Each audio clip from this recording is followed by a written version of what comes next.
Hello students, just 4 days మిగిలిందమ్మా మనకి fantastic ఫిబ్రవరి ఆఫర్కి. Last 4 days, ఫిబ్రవరి 28కి offer end అయిపోతుంది. So మర్చిపోకుండా month end లోపు మీరు డౌట్స్ ఏమైనా ఉంటే ఇక్కడ కనిపిస్తున్న నెంబర్కి కాల్ చేసి జాయిన్ అయిపోండి. ఆఫ్లైన్ 58,000 రూపాయలకి, ఆన్లైన్ 48,000 రూపాయలకి మనం అందిస్తున్నాం. అన్ని కోర్సులపైన లైఫ్ టైం వ్యాలిడిటీ అనేది స్టాండర్డ్గా లభిస్తుంది.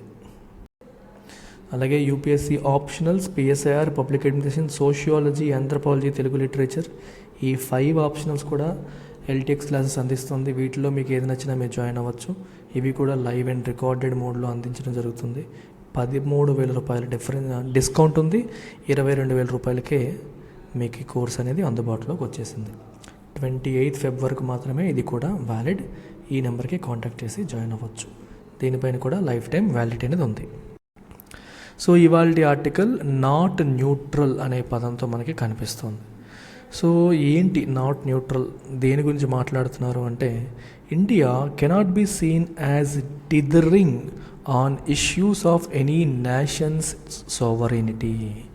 ఒక నేషన్ యొక్క సోవరెనిటీ, సార్వభౌమాధికారానికి సంబంధించిన అంశాల్లో ఇండియా డెసిసివ్గా తన స్టాండ్స్ తీసుకోవాలి.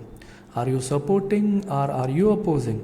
అంతేగాని నేను ఏ స్టాండ్ తీసుకోను, నేను అటు ఉండను ఇటు ఉండను, న్యూట్రల్గా ఉంటాను అనే పద్ధతి ఒక గ్లోబల్ లీడర్గా ఉండాలనుకుంటున్న కంట్రీకి పనికిరాదు అని అర్థం.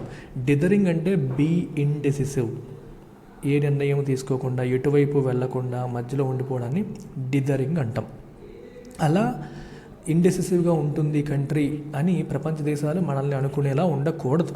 Because you want to be a champion, you want to be a global power, so you have to take your stand properly అని దీని యొక్క meaning. Nearly 1 year to the date of Russian president Vladimir Putin's launch of attacks on Ukraine. ఎప్పుడు మనకి ఫిబ్రవరి 24, 2022 రోజున ఆయన attacks అనేవి launch చేశారు. 1 year అయిపోయింది. The UN General Assembly's vote on the latest resolution to criticize Russia resulted in 141 votes in favor, 7 against, it includes Russia, and 32 abstentions. Abstention అంటే stay away from. It includes India and China. India and China ఓటింగ్లో participate చేయలేదు. So Russia చేస్తున్న పనులని criticise చేస్తూ, ఖండిస్తూ చేసిన తీర్మానానికి 141 మంది ఫేవర్గా ఓటు వేశారు, 32 మంది ఓటింగ్లో పార్టిసిపేట్ చేయలేదు, 7 దేశాలు మాత్రమే వ్యతిరేకంగా ఓటు వేశాయి. అందులో 7లో రష్యా కూడా ఒకటి. The resolution are a call for a just and lasting peace that was eventually sponsored by more than 70 countries demanded an immediate cessation of hostilities and appealed for accountability at international courts for rights violations and war crimes. ఈ తీర్మానం ఏదైతే ఉందో, లేదా ఈ పిలుపు ఏదైతే ఉందో, దేనికోసం? For a just and lasting piece. Lasting అంటే సస్టైన్ అయ్యేది, కలకాలం నిలిచే శాంతి కోసం. జస్ట్ అంటే ఫెయిర్, ఫెయిర్ అనే అర్థం, న్యాయమైన అనే మీనింగ్ అనమాట. సో సరైన, న్యాయబద్ధమైన ఫెయిర్ పీస్ మనకి రావాలి, లాస్టింగ్ పీస్ అనేది కావాలి అని ఈ రిజల్యూషన్ పిలుపునిచ్చింది. అండ్ ఈ రిజల్యూషన్ని 70 కంట్రీలు స్పాన్సర్ చేశాయంటే, సో అవి ఇనిషియేట్ చేసాయని మనం చెప్పొచ్చు. And this also demanded an immediate cessation. Cessation అంటే స్టాపేజ్, ఇమీడియట్గా ఆపాలి. ఏంటి ఆపాలి? ఆఫ్ హోస్టిలిటీస్. హోస్టిలిటీస్ అంటే ఈ ఒకరినొకరు శత్రువులుగా భావించి చేసే యాక్షన్స్, ఇద్దరి మధ్య ఉన్న ఈ హోస్టిలిటీస్ అనేవి ఇమీడియట్గా ఆగాలి. ఇమీడియట్గా ఇవి ఆగాలి అని కూడా చెప్పడం జరుగుతుంది. హోస్టైల్ బిహేవియర్, అన్ఫ్రెండ్లీ బిహేవియర్ లేదా యాక్ట్స్ ఆఫ్ వార్ఫేర్, ఈ యుద్ధానికి సంబంధించిన యాక్ట్స్, చర్యల్ని ఆపాలి. ఈ మీనింగ్ కూడా ఉంది. హోస్టిలిటీకి యాక్ట్ ఆఫ్ వార్ఫేర్ అనే మీనింగ్ కూడా ఉంది. యుద్ధానికి వాళ్ళు వీళ్ళ మీద చేస్తున్న దాడులు, వాళ్ళు ఒకరి మీద ఒకరు చేసుకున్న దాడులు అనేవి ఆగాలి. మరియు appealed for accountability at international courts. International కోర్ట్స్లో మీరు అకౌంటబుల్గా, జవాబుదారీగా ఉండాలి. ఏ విషయంలో? ఫర్ రైట్స్ వైలేషన్స్, మీరు హక్కుల్ని ఉల్లంఘించారు, అలాగే వార్ క్రైమ్స్ కూడా చేసి ఉంటారు, వాటిపైన కేసులు పడతాయి, వాటికి సమాధానాలు చెప్పడానికి సిద్ధంగా ఉండాలి అని చెప్పి తీర్మానం చెప్తుంది. Significantly the sponsors led by the US and its allies and European Union countries did not call for piece talks. విచిత్రం ఏంటంటే ఎవరైతే ఈ తీర్మానాన్ని స్పాన్సర్ చేశారంటే, ఎవరైతే ఇనిషియేట్ చేశారో యుఎస్, దాని యొక్క ఫ్రెండ్స్, యూరోపియన్ యూనియన్ కంట్రీస్, వీళ్ళెవరు కూడా పీస్ టాక్స్ కోసం పిలుపునివ్వలేదు, డిమాండ్ చేయలేదు. They did not demand for, call for అంటే పబ్లిక్గా డిమాండ్ చేయడం, పీస్ టాక్స్ శాంతి చర్చలు చేద్దామని చెప్పి వీళ్ళెవరూ అడగలేదు. Something Ukrainian president Volodymyr Zelensky does not favour at present. Ukrainian president ఇప్పుడు దాన్ని కోరుకోవట్లేదు. ఎందుకంటే given the status quo advantage that lies with Russian forces having laid claim to about 1/5 of the Ukrainian territory. ఎందుకంటే Ukrainian టెరిటరీలో 1/5 portion present Russia అధీనంలో ఉంది. ఈ టైంలో శాంతి చర్చలకి పిలిచామనుకో, Russia ఏమంటుంది, అయితే ప్రజెంట్ ఏదైతే స్థితి ఉందో యథాతథ స్థితి కంటిన్యూ చేసేద్దాము, ఇప్పుడు ఏదైతే సిచ్యువేషన్ ఉందో దాన్ని అలాగే కంటిన్యూ చేసేద్దామని చెప్పి రష్యా అడిగే అవకాశాలు ఉన్నాయి. అప్పుడు యుక్రెయినియన్ స్ట్రాటజిక్గా లాస్ అయిపోతుంది. అందుకని చెప్పి వాళ్ళు దానికి సిద్ధపడలేదు. 2 amendments suggested by Russia's ally Belarus to replace the term invasion with what Russia calls special military operations and to call for dialogue immediately were rejected. 2 amendments అంటే ఏంటి, సలహాలు, సవరణలు సజెస్టెడ్ బై రష్యాస్ ally అంటే friend, ఎవరు, Belarus ఏమని అడిగింది, 2 amendments ఏమని అడిగింది తీర్మానానికి. ఏంటది, to replace the term invasion అనే పదం ఆ తీర్మానంలో ఉంది, దాన్ని రీప్లేస్ చేయమని. ఏమని, with what Russia calls special military operations. Invasion అనే పదాన్ని తీసి స్పెషల్ మిలిటరీ ఆపరేషన్స్ అనే పదంతో రీప్లేస్ చేయండి అని చెప్పి బెలారస్ అడిగింది. ఇంకా టు కాల్ ఫర్ డైలాగ్ ఇమీడియట్గా చర్చలు మొదలెడదాము అని కూడా తీర్మానంలో పెట్టమని చెప్పింది. దాన్ని కూడా రిజెక్ట్ చేశారు. ఇక్కడ గమనించాల్సింది ఏంటంటే, ఒక దేశపు భూభాగంలోకి ఇంకొక దేశం అడుగు పెడుతోంది, మిలిటరీ ఆపరేషన్స్ అడుగు పెడుతుందంటే ఒక దేశపు సార్వభౌమాధికారాన్ని ఉల్లంఘించినట్టు, సావరెయింటీని దెబ్బతీసినట్టు. ఈ సావరెయింటీని దెబ్బతీసే పెద్ద అంశంలో కూడా ఇండియా న్యూట్రల్ స్టాన్స్ మెయింటైన్ చేయడం అనేది ఎంతవరకు కరెక్ట్ అనేది ఇక్కడ క్వశ్చన్ మార్క్ అనమాట. So as a result, although there is a military stalemate in Ukraine, casualties continue to rise and Western sanctions have not found favor with much of the world. Ukraine and NATO countries called the vote a major victory, much like they had in a similar vote on March 2nd, 2022.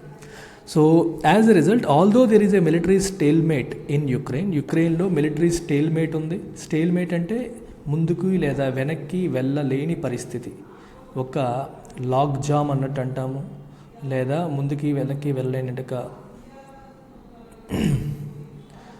మనకి a situation in which further action or progress is impossible. అంటే మన వాళ్ళు అటువైపు move అవ్వలేకపోతున్నారు, అటువైపు వాళ్ళు ఇటువైపు move అవ్వలేకపోతున్నారు. సో ఫర్దర్ యాక్షన్ అనేది పాసిబుల్ కాదు, ఒక డెడ్ లాక్ అంటాం. అంటే at this point neither Russia is in a winning position nor Ukraine is in a winning position. యుక్రెయిన్ని కంప్లీట్గా ఓడించేసి యుక్రెయిన్ ప్రెసిడెంట్ని చంపేసి ఆక్రమించేస్తే రష్యా గెలిచినట్టు, రష్యాని యుక్రెయిన్ నుంచి కంప్లీట్గా పంపించగలిగితే యుక్రెయిన్ గెలిచినట్టు. నెయిదర్ ఈజ్ విన్నింగ్, వాళ్ళు గెలవలేదు వీళ్ళు గెలవలేదు, దీన్ని మనం స్టేల్మేట్ అని చెప్పేసి అంటాం. A situation in which further progress is not possible. అలాంటి సిచ్యువేషన్ ఇక్కడికి ఉన్నప్పటికీ కూడా క్యాజువాలిటీస్ కంటిన్యూ టు రైజ్, చనిపోవడాలు జరుగుతూనే ఉన్నాయి. క్షతగాత్రులు అంటాం తెలుగులో. క్యాజువాలిటీస్ అంటే ఒక యుద్ధం వల్ల కానీ యాక్సిడెంట్ వల్ల కానీ దెబ్బతిన్న వాళ్ళు, చనిపోయిన వాళ్ళు మనం క్యాజువాలిటీస్ అంటాం. And western sanctions have not found favour with much of the world. And western sanctions అంటే వెస్టర్న్ కంట్రీస్ రష్యా మీద విధించిన ఆంక్షలు ఏవైతే ఉన్నాయో దానికి కూడా రెస్ట్ ఆఫ్ ది వరల్డ్ పెద్దగా సపోర్ట్ చేసినట్టుగా కనిపించట్లేదు. And Ukraine and NATO countries called the vote. ఓకేనా, అది చూడండి ఇక్కడ, although there is a military stalemate ఉన్నప్పటికీ, వెస్టర్న్ శాంక్షన్స్కి ప్రపంచ దేశాల్లో సపోర్ట్ రానప్పటికీ యుక్రెయిన్ మరియు నేటో కంట్రీస్ ఈ ఓట్ని మేజర్ విక్టరీగా చెప్తున్నాయి. ఎందుకంటే ప్రపంచ దేశాలన్నీ కూడా మనకి ఇప్పుడు 141 దేశాలు మా తీర్మానానికి సపోర్ట్ చేశాయి, సో మా మాటే కరెక్ట్ అని చెప్పేసి వాళ్ళు ఈ తీర్మానాన్ని చూపించుకుంటున్నారు. నిజంగా యుద్ధంలో గెలవలేకపోతుంది యుక్రెయిన్, అలాగే రష్యా వెస్టర్న్ కంట్రీస్ విధించిన శాంక్షన్స్ కూడా పెద్ద సపోర్ట్ రాలేదు. ఆ రెండు లేవు కాబట్టి ఇప్పుడు ఐక్యరాజ్య సమితిలో తీర్మానాన్ని పెట్టి దాంట్లో వీళ్ళకి సపోర్టింగ్ ఎక్కువ మంది వచ్చేలాగా చూసుకోగలిగారు. దీన్ని ఒక మేజర్ విక్టరీగా చెప్పుకుంటున్నారనమాట.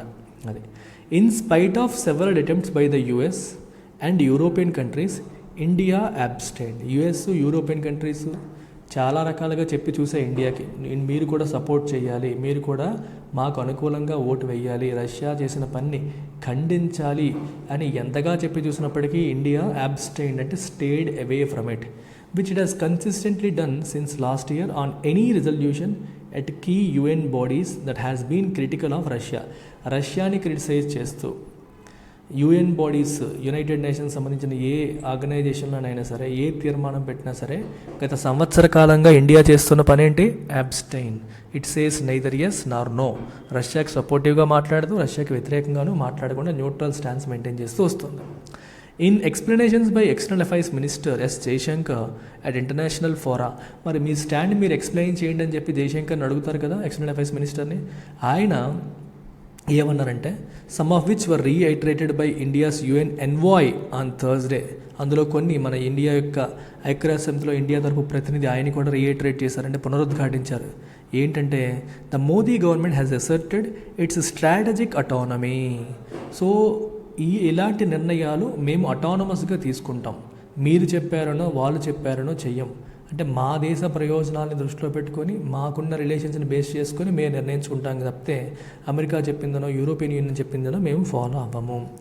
సైటింగ్ అంటే showing as reason its traditional relations with Moscow. మాస్కోతో మాకు కొన్ని దశాబ్దాలుగా మంచి రిలేషన్స్ ఉన్నాయి, మేము మాస్కోని ఇంటర్నేషనల్ ఎరీనాలో మేము తప్పు పట్టలేము. Its initial concerns of becoming a party to the conflict. ఇనీషియల్గా ఏమవుతుందంటే మనకి ఇప్పుడు ఇండియన్ స్టూడెంట్స్ చాలామంది యుక్రెయిన్లో ఎంబీబీఎస్ చదువుతున్నారు, చాలామంది చదువుకుంటూ ఉన్నారు.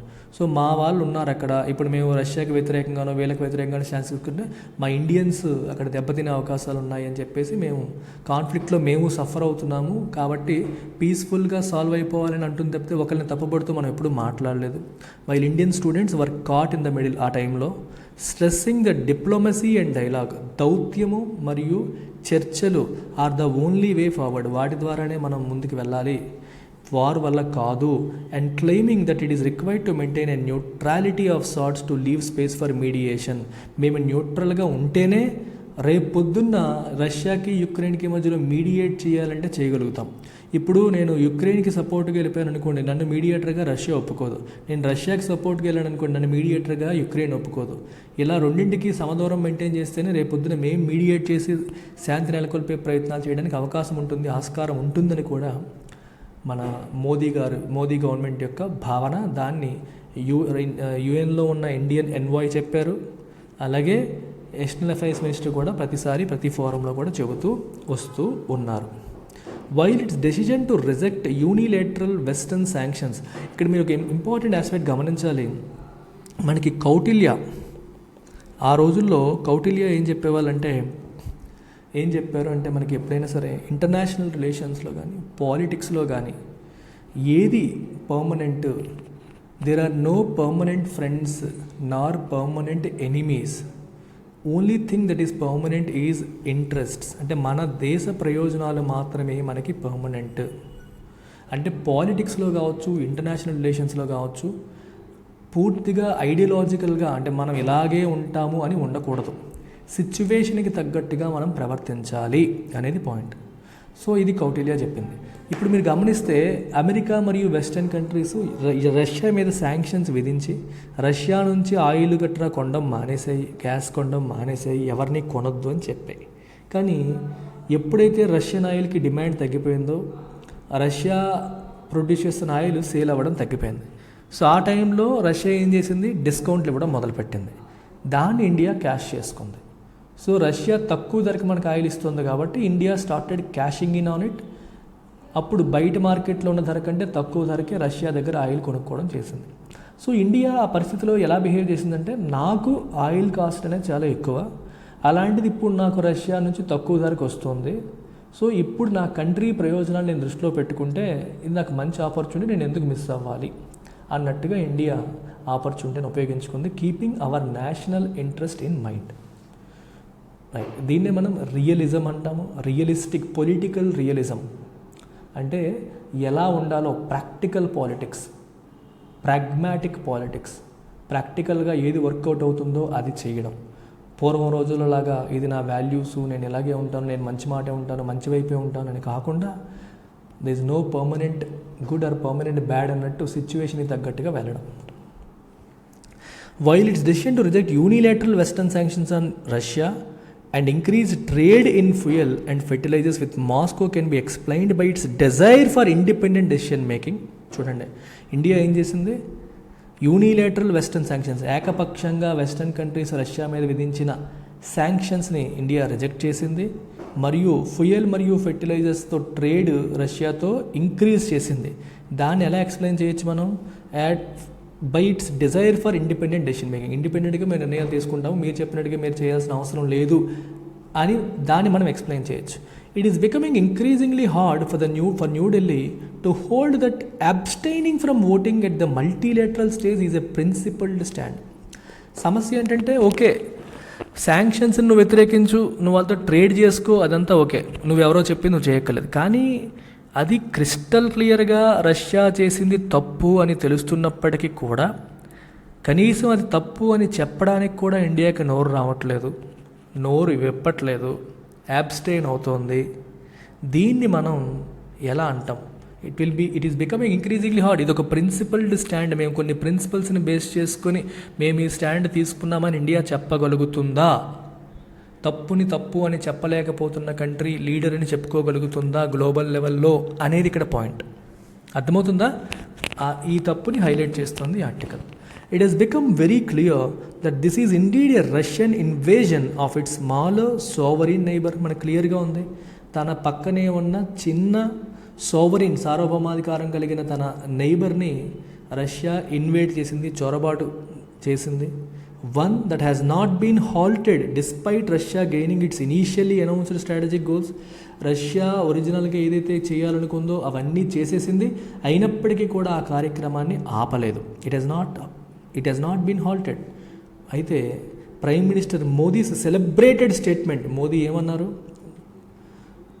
This era is not of war. ఇప్పుడు ఈ రోజులు యుద్ధాలు చేసే రోజులు కాదు అని క్లియర్గా చెప్పారు. చాలా గొప్పగా, చాలా పాపులర్గా దాని గురించి మాట్లాడుకున్నారు. Has not been heeded by President Putin. మరి రష్యాకి మనం అంత ఫ్రెండ్లీగా ఉంటూ దాన్ని తప్పుపట్టకుండా ఉన్నామే, కానీ ఇండియన్ గవర్నమెంట్ మోదీ గారు చెప్పిన ఈ మాటని రష్యా విన్నదా? వినలేదు. And it is unclear if Ukraine sees India as an unbiased mediator. ఇప్పుడు యుక్రెయిన్ అనేది ఇండియాని అన్బయాస్డ్ మీడియేటర్గా చూస్తుందా లేదా కూడా క్లారిటీ లేదు. అంటే బయటికి ఇప్పుడు ఎలా ఉందంటే, యుక్రెయిన్ పాయింట్ ఆఫ్ వ్యూలో ఆలోచిస్తే ఇండియా డైరెక్ట్గా రష్యాని క్రిటిసైజ్ చేయట్లేదు, కానీ రష్యా చేసిన తప్పుని ఎత్తి చూపట్లేదు.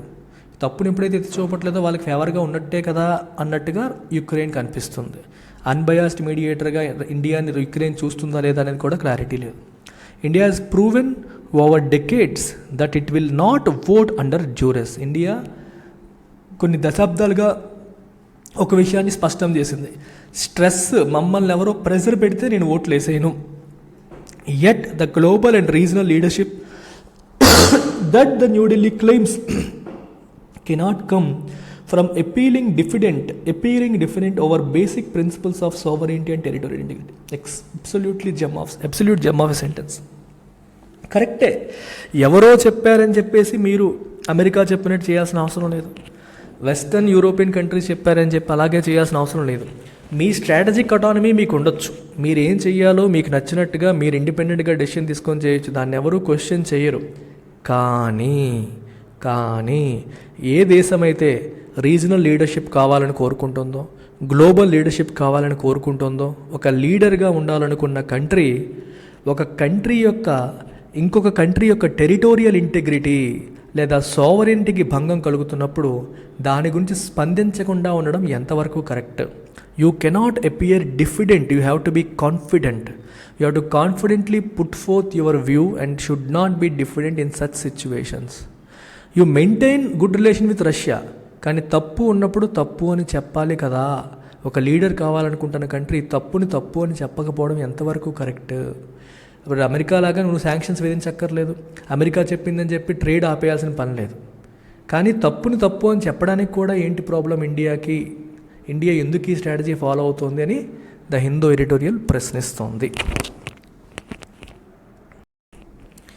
సో గ్రూప్ 2 ఆస్పిరెంట్స్ ఏపీపీఎస్సి మరియు టీఎస్పీఎస్సి గ్రూప్ 2 ఆస్పిరెంట్స్కి గుడ్ న్యూస్ అమ్మ. మనం కొత్త batches as per new syllabus మనం కవర్ చేస్తున్నాము, లాంచ్ చేసాము. నేను ఎకానమీ క్లాసెస్ స్వయంగా డీల్ చేయబోతున్నాను. సో మీకు ఎకానమీ పట్ల ఏమైనా భయం ఉన్నా క్లాసెస్ ఉంటే ఒక్కసారిగా మీకు క్రిస్టల్ క్లియర్ అయిపోతుంది. I will also give you PDF for Indian economy వరకు నేను పీడిఎఫ్ ఇస్తాను. అన్నింటికి ఇవ్వలేము, బట్ ఇండియన్ ఎకానమీ వరకు I will give you class PDF. So test series కూడా ఇంక్లూడ్ అయ్యింది. కేవలం 15,000 రూపాయలకి కోర్స్ అనేది అందిస్తూ జరుగుతుంది. ఈ నెంబర్కి మీరు ఇక్కడ ఉన్న నెంబర్కి కాంటాక్ట్ చేసి మీరు జాయిన్ అవ్వచ్చు. 28 ఫిబ్రవరికి మాత్రమే ఈ ఆఫర్ అనేది అందుబాటులో ఉంది. Take care, bye.